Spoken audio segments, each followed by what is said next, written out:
உடையவே உடையாதுன்னு சொல்லிட்டு இருந்த டைட்டானிக் கப்பல் மொத்தமாக கடலுக்குள்ள முங்குச்சு. நான் உங்கள் ஃபிரோஸ், நீங்கள் இந்த வீடியோ பார்க்குறீங்கன்னு என்ன ஃபாலோ பண்ணி வச்சுக்கோங்க.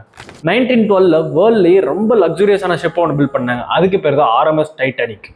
April 10 இங்கிலாந்துல இருந்து யூஎஸ்க்கு டைட்டானிக் டிராவல் ஆகுது. ஸோ அதில் நிறைய லக்ஸூரியஸான பர்சன்ஸும் காமன் பர்சன்ஸும் டிராவல் பண்ணிட்டு இருந்தாங்க. April 14 அப்போ ஒரு ஐஸ்பர்கில் கப்பல் மோதிருச்சு.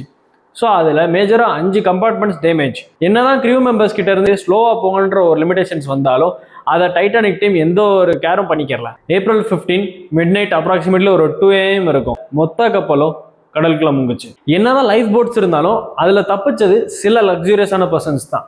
காமன் பர்சன்ஸ் நிறைய பேர் நியர்லி 1500+ பீப்புள்ஸ் செத்துட்டாங்க. இப்போ வரைக்கும் மெரைன் டைம்ல நடந்த ஒரு பிகஸ்ட் டிசாஸ்டர்னா அது டைட்டானிக்கோட ஈவெண்ட் தான் பார்க்கப்படுது. டைட்டானிக் கிட்டத்தட்ட 12,500 ஃபீட்டுக்கு கீழே முங்கிருச்சு. என்னதான் டெக்னிக்கல் சப்போர்ட்டோட ஒரு பெரிய விஷயத்த பண்ணாலும் நேச்சர் நினைச்சா ஒரு ஸ்னாப் செகண்ட்ல மொத்தமாக காலின்ற ஒரு எக்ஸாம்பிள் தான் இந்த ஈவெண்ட்டும்.